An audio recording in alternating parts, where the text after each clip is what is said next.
Mr. Bishel, if you could please come forward and be sworn in by the clerk. Hello. Can you please state and spell your first and your last name? My first name is William, my last name is Bishel, spelled B-I-S-H-E-L. You solemnly swear to tell the whole truth and nothing but the truth, so help you God? Yes, ma'am. Your Honor, at this time, the state moves through stipulation to move in 266, 267, 268, and 269. That's correct, Judge. All right, 266, 267, 268, and 269 are admitted and may be published. Thank you, Your Honor. Good afternoon. Could you please introduce yourself to the members of the jury? Yes, ma'am. My name is William Bishel. I'm a detective with the Phoenix Police Department. Could you share with us your training and experience, sir? I've been a police officer for Phoenix for about 19 years. Prior to that, I was a police officer in Iowa for 5 years. And then prior to that, I was an MP in the Marine Corps for 4 years. So civilian and military law enforcement, total of about 28 years. Talk to us about your tenure at the Phoenix Police Department, the assignments that you have had. Since I've been with the Phoenix Police Department, I did patrol. While I was a patrol officer, I did FTO, Field Training Officer. I was also part of a neighborhood enforcement team, NET team, while in patrol. I then went to a detective bureau about 11 years ago, night detectives. I was a night detective for about 4 years. And then I went to the homicide unit. I've been in the homicide response unit, or the homicide unit response squads for about the last 7 years. Were you involved in the investigation involving the shooter of Trooper Casey, Trooper Cruz, and Trooper Alfano? Yes, ma'am. Could you tell us about how you first became involved with the investigation?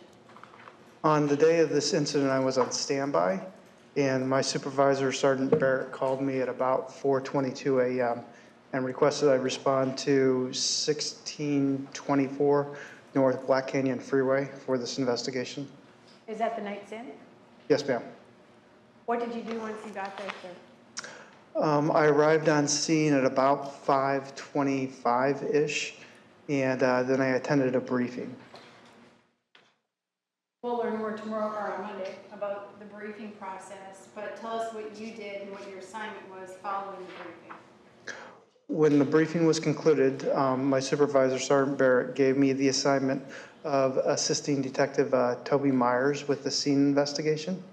And then later on that day, he tasked me with executing the search warrant upon a suspect vehicle that had been located.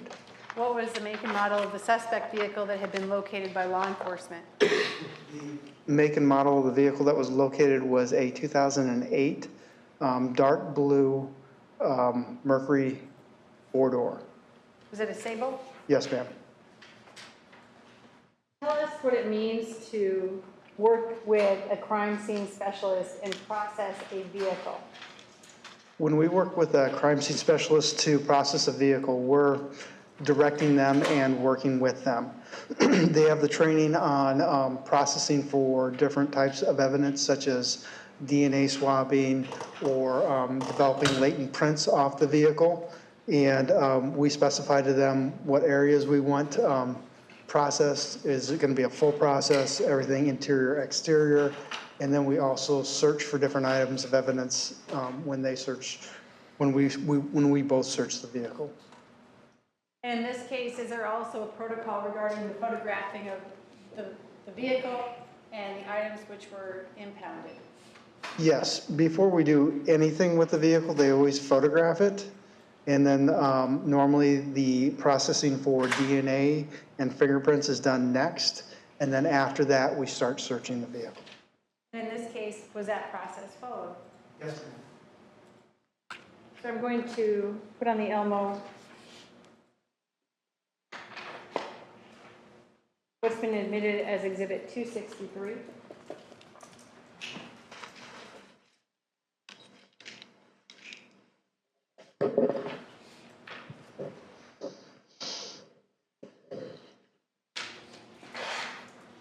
Image D. Where was this photograph taken, sir? So this photograph was taken and we processed the vehicle at the Phoenix Police Crime Lab in bay number 2. Why do you do the processing at the Phoenix Police Crime Lab instead of at the place where it was found? For example, in this case, the backyard of an abandoned home. We do it at the crime lab so it's a controlled environment where we're not getting rained on, where the wind's not blowing things around, where we can shut the door if needed for other environmental concerns. Tell us, generally speaking, what you learned about this vehicle as you processed it in terms of defects that you found. So I noted that in the exterior of the vehicle there were numerous bullet holes, approximately 13 in the rear of the vehicle and then 4 on the hood of the vehicle. I also noted that, Did you say the hood of the vehicle? I'm sorry, I meant the roof of the vehicle. Okay. So 13 in the rear, and how many on the roof? 4. Okay, tell us more. So I also noted that the rims on the passenger side had dents in the rims, as if the vehicle had gone over a curb or some other hard surface. I also noted that on the tread of the right rear tire, there was what appeared to be red paint.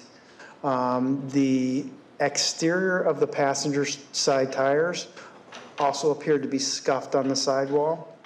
And the driver's side front tire also had a dent on the rim, and it appeared it had gone over some curb or some other structure.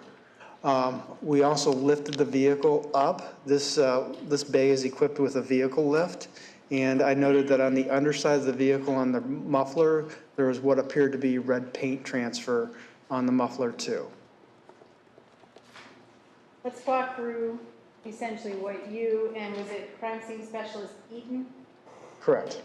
I'd like to put from exhibit now 264, image C up on yellow. What are we looking at here? This is the rear of the vehicle. And what caught your attention?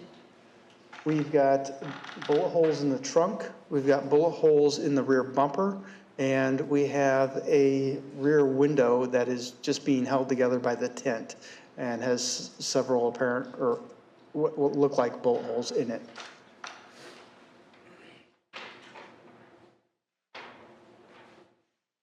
Image F of that same exhibit, what are we looking at, sir? That's the left rear taillight of the vehicle, and it has what appears to be a bullet hole in it. Was this consistent with what you had learned at the briefing regarding what had happened at the night scene? Yes, ma'am. Now I want to put image G of that exhibit up. What is it that we're looking at right here, sir? Okay, this is the roof of the vehicle, specifically the driver's side of the roof of the vehicle. Is that toward the rear where you can see the broken out back window? Yes, the deformation that is closest to us is pretty much directly over the rear passenger seat, so the seat behind the driver.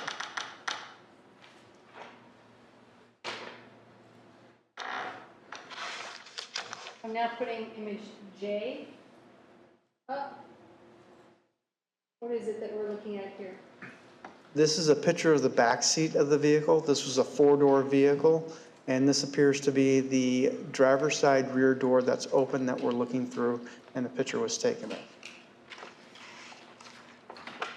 Image K, sir?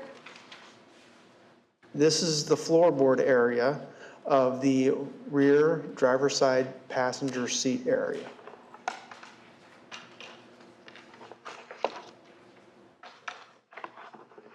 Image M. This is the headliner directly above the rear driver's side seat area.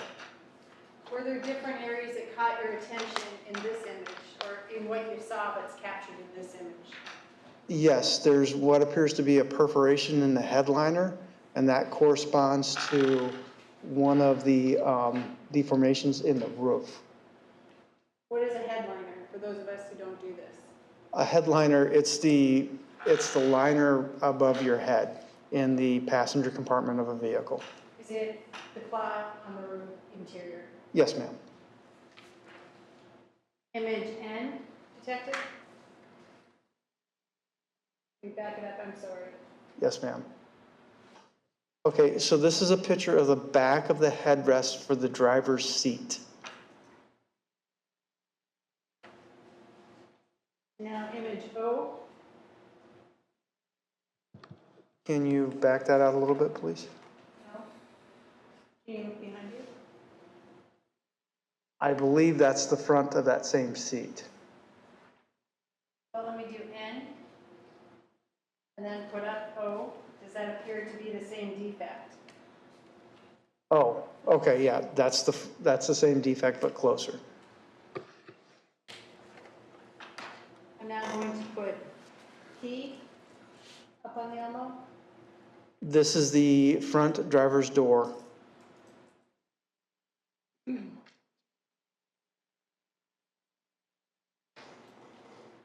R, what are we looking at here? This is a receipt that was located within the vehicle. Why would this be of investigative value?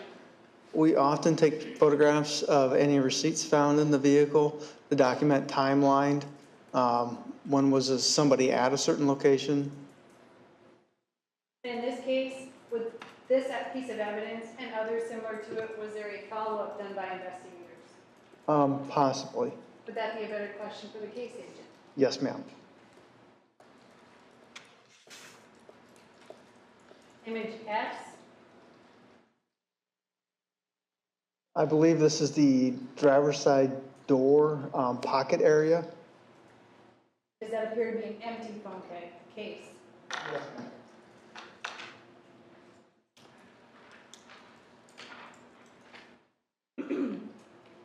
V is in Victor, that same exhibit?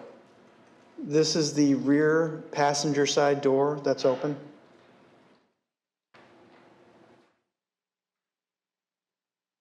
Image W, And this is a shot or a photo of the interior from that rear passenger side door.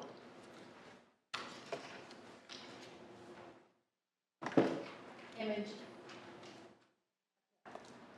X, This is another photograph of the headliner, but this photograph is taken from the rear passenger side door.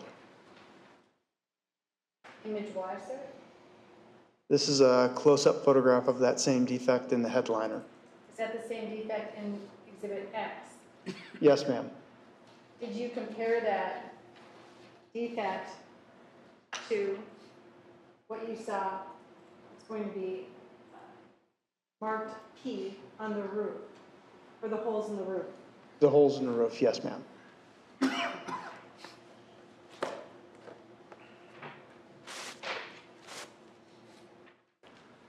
Image CC, what are we looking at here? This is the back seat, passenger side, the seat itself. And was there something that caught your attention about that? Yes, there's what appears to be an inward perforation through the seat and the seat belt. I'm now going to put exhibit DD up. Does that appear to be a closer image of that? Yes, ma'am. Was it significant how that defect looked to your investigation? Yes. Tell us why. The materials are going into the passenger compartment, so it's consistent with something going through the seat, causing the materials to go in. And it's also consistent with a path of a bullet going into the passenger compartment.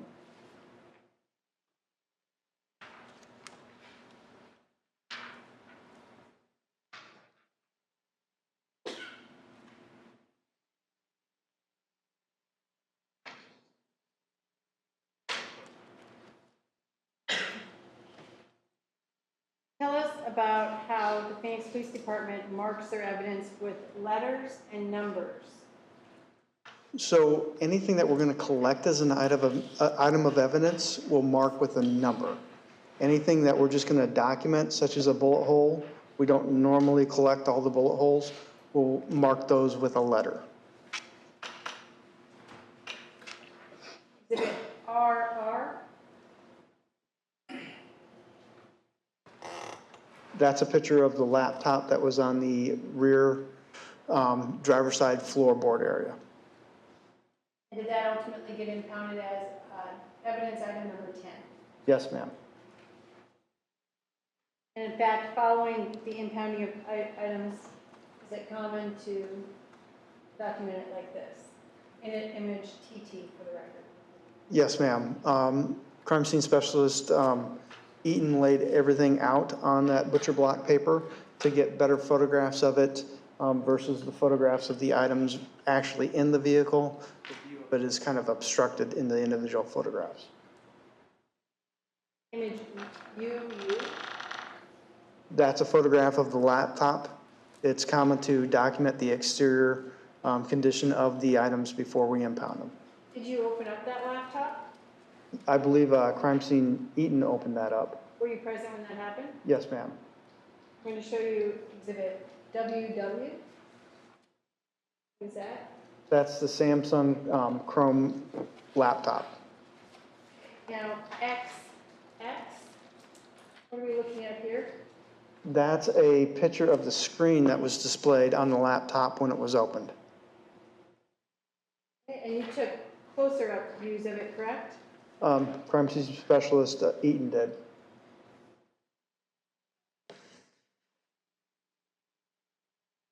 Why is the image up right now? Yes, ma'am.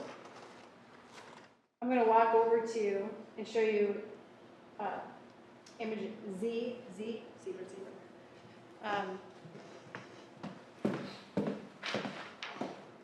As you look at that, it's a little bit tougher on the elbow. Can you see it clearly when you're holding it? Yes, ma'am.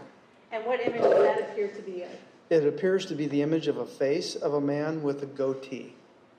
Your Honor, permission to publish it by handing this exhibit to the jurors. Granted. And is that the image that came up when you opened up that laptop?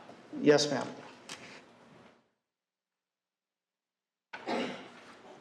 I may wait just one moment. Sure. Thank you, Your Honor. Now I'm going to show you, sir, what has been admitted as Exhibit 269. One moment. What are you looking at here? This is the interior of the driver's side rear door, which is open.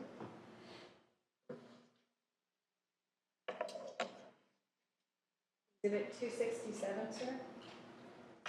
That's a close-up view. The placard is in the door to indicate an item that I located in that door.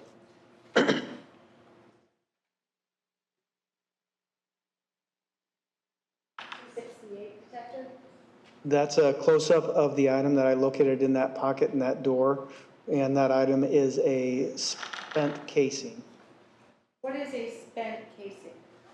A spent casing, a cartridge is the full bullet.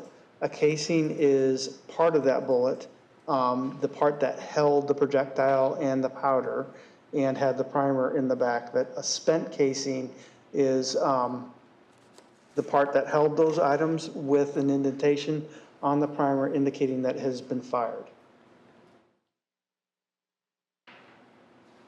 Exhibit 266, sir.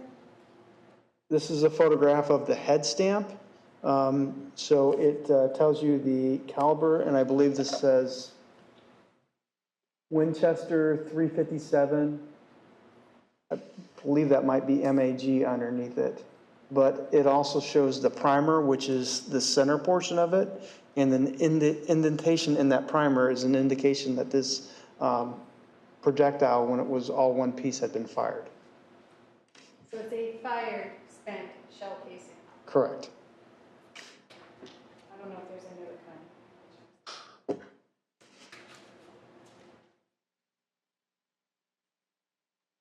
Now, many of the items were submitted to the crime lab for DNA testing, right? Yes, ma'am. Latent fingerprints, right? Yes, ma'am. And if it could be done, ballistics, right? In this case, there was never a firearm recovered, was there? Not to my knowledge, ma'am. So you couldn't do a comparison of the spent casing to, for example, a firearm, right? Correct. And we'll talk more about that next week. What else did you do as part of this investigation, Detective? I additionally recovered an item from the railroad tracks, and then I authored some search warrants and interviewed some subjects. Detective, I'm going to show you what's been admitted as Exhibit 169.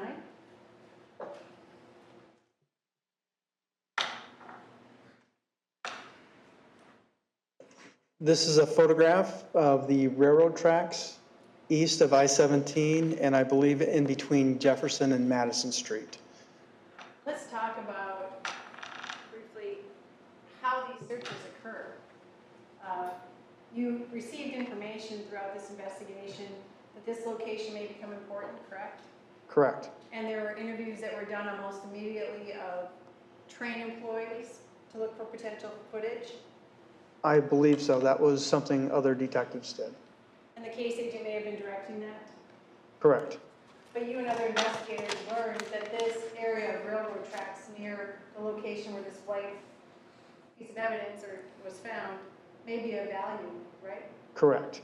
So what do you do to look for items of evidence when you just know of a general location? In this circumstance, Detective Baraban from the auto theft unit started walking the whole length of the railroad tracks just to find out if any additional items of evidence were located in this area. And at some point, did he call you and members of your team out? He called my supervisor, Sergeant Barrett, and indicated that they had located an item of potential evidence, and then I responded to that location with the crime scene specialist to collect it. Is it typical to take photographs of the item before it is moved or touched? Yes, ma'am. I'm going to put Exhibit 170 up on Yellow. What are we looking at here? This is a white tank top. Exhibit 171. This is a closer up picture of that white tank top, and it has what appears to be a blood stain on it. Were there defects on that white tank top that was collected? Yes, there was a hole in it. Exhibit 172. That's another picture of it. Was the hole near where the blood stain was? Yes, ma'am. And did you collect that? The tank top, yes.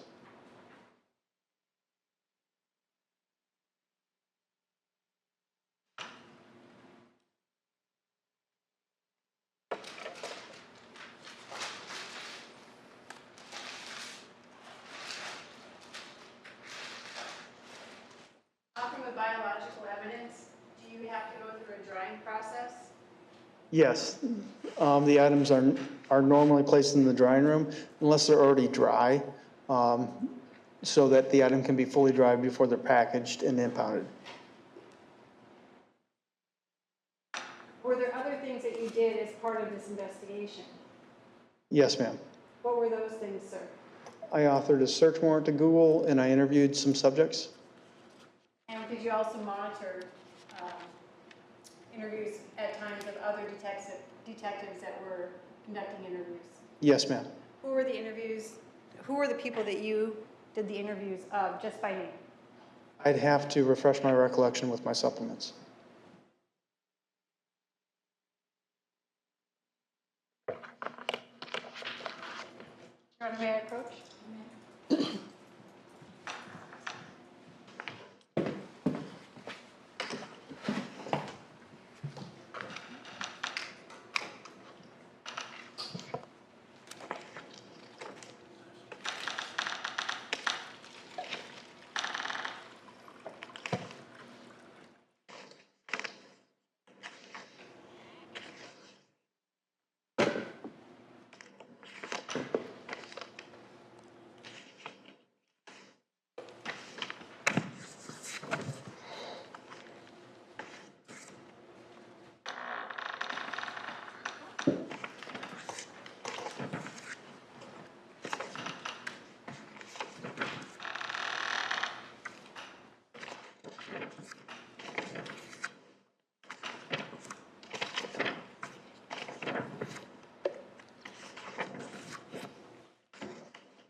I interviewed Kayleen Stone, Ashley Ruiz,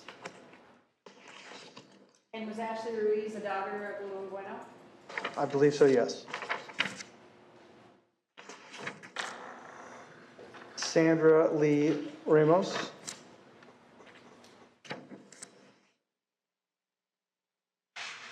Maricela Proano,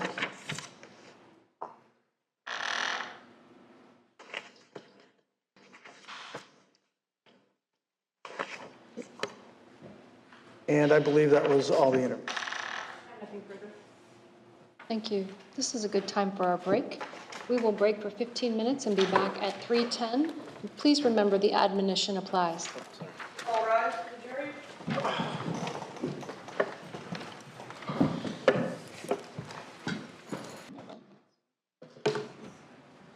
Counsel, can you please approach?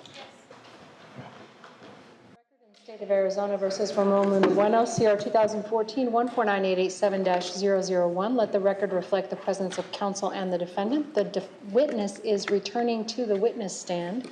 Is there anything we need to address before we bring in the jury?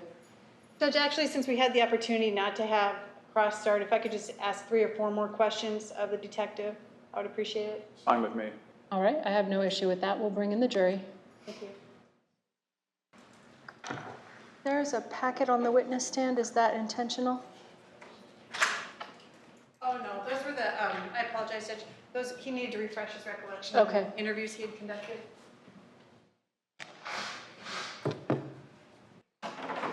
All rise for the jury. Please be seated. We have just a few more questions on direct examination from the witness. Ms. Dahl, whenever you're ready. Thank you, Judge.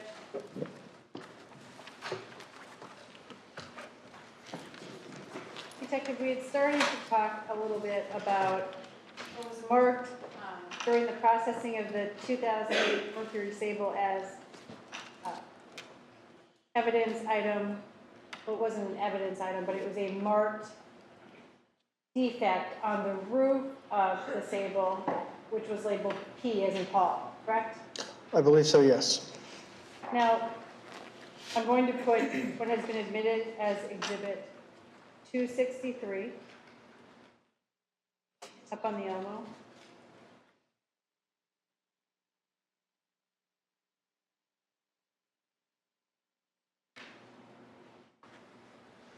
What was significant about the defects on the roof from the rear passenger side to you as an investigator?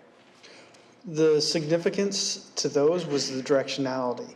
They appeared to be going from the driver's side to the passenger side, where all the other bullet impacts on the vehicle appeared to be going from the rear of the vehicle to the front of the vehicle.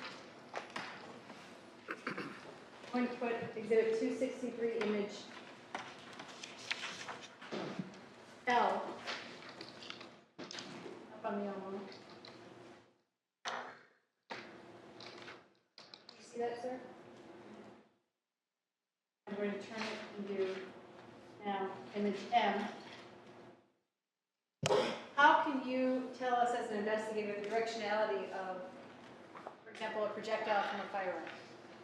So when a projectile goes into a surface, let's say the skin of a vehicle, it's going to have a perforation through that skin, and the remnants of what was there on that skin are going to go inward to match the direction of that projectile. And what we were looking at in Exhibit M from the roof of the Sable, what does that tell you if you are facing toward the vehicle as this image is being taken? So if I'm facing towards the vehicle, I'm facing across it from the driver's side to the passenger side. And these indentations, there's 3 of them, there's a third of them, third one too, but they all appear to be going or radiating kind of from the same center area. They're all fanning out from the same area, and they all appear to be going from driver's side to passenger side. I'm now going to put Exhibit 264, image G up. For a different angle here. We're looking at the bottom of image G, does that appear to be those same defects that we were just looking at in Exhibit 263? Yes, ma'am. And what is that telling you regarding potential shots from that vehicle? It appears that there were shots, and then also the scraping. There's a scratch on the roof of the car. I'll put Exhibit 264 for the record up again and G. Which kind of link the three different bullet impacts. And one impact appears to be skipping, the second one partially perforates, and the third one goes through the headliner and pops out. So they appear to be going from less to more as they radiate over. It appears that, and then there's also what appears to be burn marks or gunpowder on the top of the roof. So these bullet impacts appear to be from a weapon that's very close to the roof of the car. I have nothing further at this time. Thank you. Mr. Lorenz? Thank you, Your Honor. Good afternoon, Detective Bishel.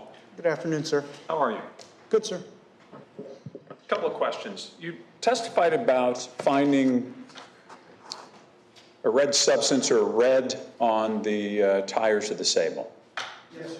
Do you recall, because I don't, which side of the car the red was on the tires, driver or passenger? On the tires, it was on the passenger side rear tire, on the tread area. Did that seem to you to be, the red seemed to be a transfer or red that perhaps ended up there from someone running over red paint, for example? A transfer would be somebody running over red paint. Well, but good point. Did it appear to be a transfer from dry red paint or wet red paint? Do you follow me? Yes. Can I tell whether the paint that was transferred was dry or wet when it was transferred? For example, let's say the red Sable hit a fire lane. You know how those curbs are painted red? Could that transfer in the way in which you saw it? I believe it would be possible. Okay. You said you interviewed Ashley Reese or Ruiz. Do you remember that? Yes, sir. And I think you said that she was Mr. Bueno's daughter. Could she be his niece? That could be correct too, sir. Any reason to doubt that she's his niece and not his daughter? No, sir. Okay. Thank you. That's all I have, Your Honor. Thank you. Ms. Dahl? Are you familiar with the fact that many people involved in the defendant's family were interviewed in the week where they were looking for him? Yes, ma'am. Is it possible, as Mr. Lorenz asked you about, that the transfer of the red paint could be from the curbs at the Knight's Inn? Yes. Nothing further. Thank you. There is at least one juror's question.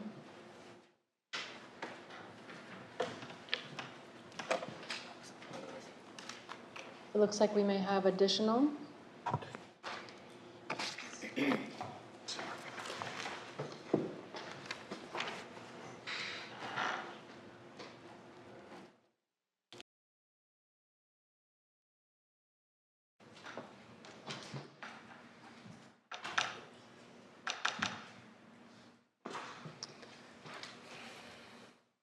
All right, Detective, the first question. Did you have an active role in investigating the scene or mainly the vehicle? I did both. I helped and assisted with the scene. So I walked to the different areas where the casings were located in the scene, the different areas that were damaged by the flight of the suspect vehicle, the different areas where bullets were impacted. I assisted with collecting the different items of evidence, and I assisted the CSSs with their documentation of the location of the different items of evidence. So I had an active role in that, and then I had a very active role with the vehicle. If you helped with the scene, how many bullets or bullet fragments were recovered from the scene that are/were assumed to have come from shots fired from the vehicle? I don't know. I don't have that information as far as any fragments that could be associated to the vehicle itself. Were any projectiles, bullets, or fragments recovered from inside the vehicle that may possibly have caused the holes in the roof and headliner? There were multiple projectiles recovered from inside the vehicle. One projectile was recovered from the floorboard area, I believe, of the passenger side. So, and it was just a projectile sitting on the floor. So I don't know if any of those, that one could be from the hole through the headliner, because the third one in that pattern came through there. But I don't know what the results are of any bullet testing, if they all came back to firearms consistent with what the other DPS officers had or some other firearm. Was the headliner removed and the space between the headliner and inside of the roof searched? Yes, we did remove the entire headliner, recover items from the headliner. Would the defects in the roof from the bullets be consistent with someone, rear driver's side passenger, holding their arm out of the window and shooting over the roof? Yes, Were you able to log into the computer? no, I was not.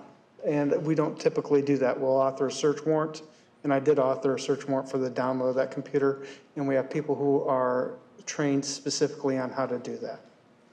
Did you find anything leading to the owner? Of the computer? Yes. Or Of the computer? I did not review the download of data from the computer. The case agent, I believe, reviewed the download, but from my recollection, the amount of information that we could get from a Chromebook was very limited. The Chromebooks only hold a very small amount of information on the actual device, and most of the information is held in the cloud or in Google. Thank you. There is an additional question. Counsel, please approach.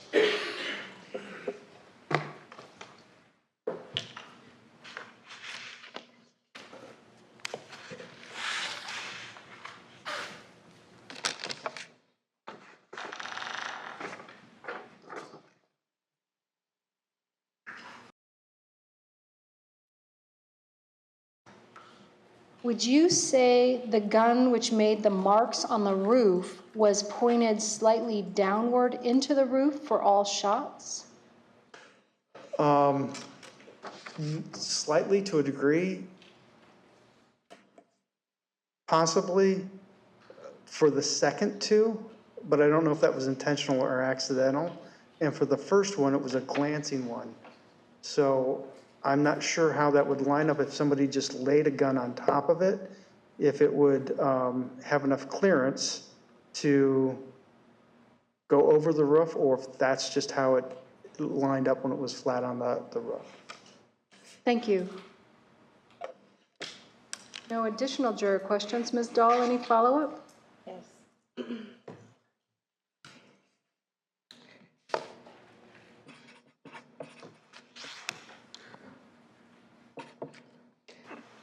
Well, you were on scene.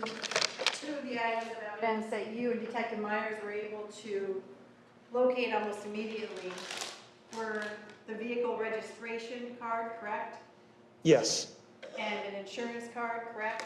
Yes. Those were paper documents found at the scene of the That was shooting. important to help identify who the driver may or may not be, correct? Yes, ma'am.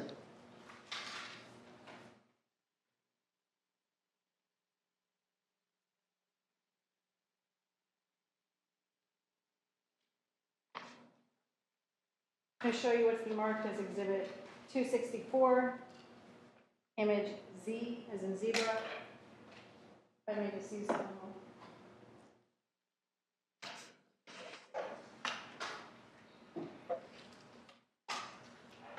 What are we looking at here, sir? That's the projectile that I noted that was on the floorboard area behind the passenger side front seat. So this is in the rear seating compartment, passenger side. Could that have been from the projectile that came in through the roof from the one hole that you talked about earlier? Yes, ma'am. But you don't know, it could have also come from the officers who were returning fire, right? Correct. You removed the entire headliner, as you said, right? Yes, ma'am. Did you find anything of investigative value? I believe we found, I'd have to review the photographs, but I believe there might have been part of a projectile in the headliner. Would it help you to look at the impound sheet that was prepared with Ryan Eaton? Yes, ma'am. May I approach? You may.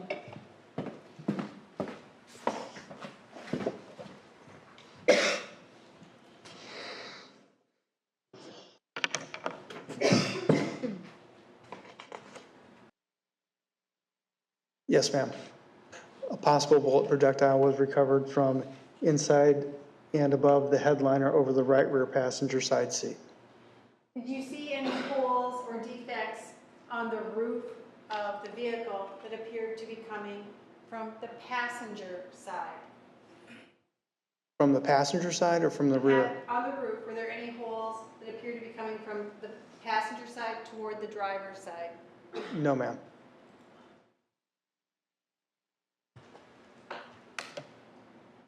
I want to show you what's been admitted as Exhibit 264.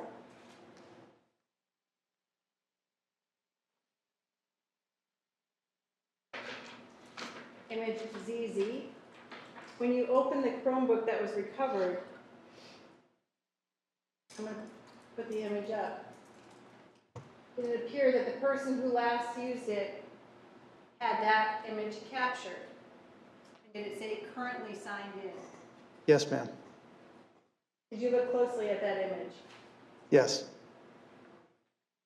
Did it appear to look like the image of Ramon Bueno? Yes, it did. You've been trained as, you're on patrol, right? Yes, ma'am. You've been in deadly situations, potential deadly situations. Yes, ma'am. If an individual was shooting at you from across a car with a firearm, even though they were potentially at that point a bad shot or responding to the vehicle moving, would you be scared? Yes. Nothing further. No questions. Thank you, Mr. Lorenz. It appears there are no additional juror questions. That does conclude your testimony. Thank you very much, sir. You are excused. Yes, ma'am. All right. Yet again, we are going to end early for the day. We will be back on Monday at 10:30. Please remember over the weekend that the admonition applies. I want to give you an extra special admonition because we are going into the weekend. Please do no independent research. Do not discuss the facts of the case with anyone. And frankly, you're better off not watching the local news because it is possible that there could be media coverage of this event. What the news media covers is up to them, but you are better off trying to do all you can to avoid any coverage of this trial. Do not talk among yourselves. If you have exchanged phone numbers, don't discuss anything about the case. We will see you on on Monday at 10:30. Weekend. All rise for the jury.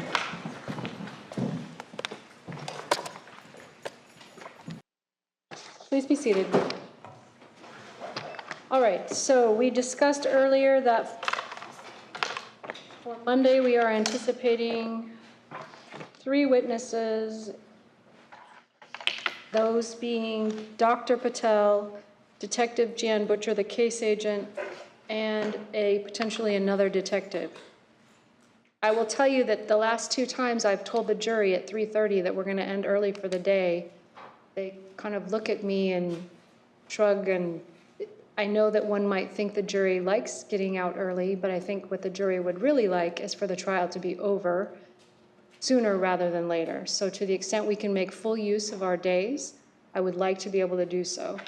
So even if we have to have somebody waiting in standby on Monday and we don't end up using them, I'd rather be over-prepared than sending a jury home an hour early, just given the time of year. Agreed. Okay. Is there anything that we need to resolve before we break for the weekend? No, Your Honor. Thank you. One question I guess I have for you is we are moving quickly. We are likely going to finish before the 19th. If you were to predict, how far out do you think it will be before we get to final jury instructions? Judge, I would think Thursday or Monday, Okay. potentially. So in that case, what I'm going to ask is that by close of business on Monday, the parties get to me any special jury instructions that you're requesting so that I can prepare and circulate the final jury instructions for your approval, and we can resolve all of that on Wednesday. I like to roll right into jury instructions after we finish with the last piece of evidence, assuming we get that far. I don't like to waste the jurors' time to do jury instructions while they're back in the back, okay? All right, anything else? No, thank you. Your Honor. We'll see you on Monday. Tell him that we're gonna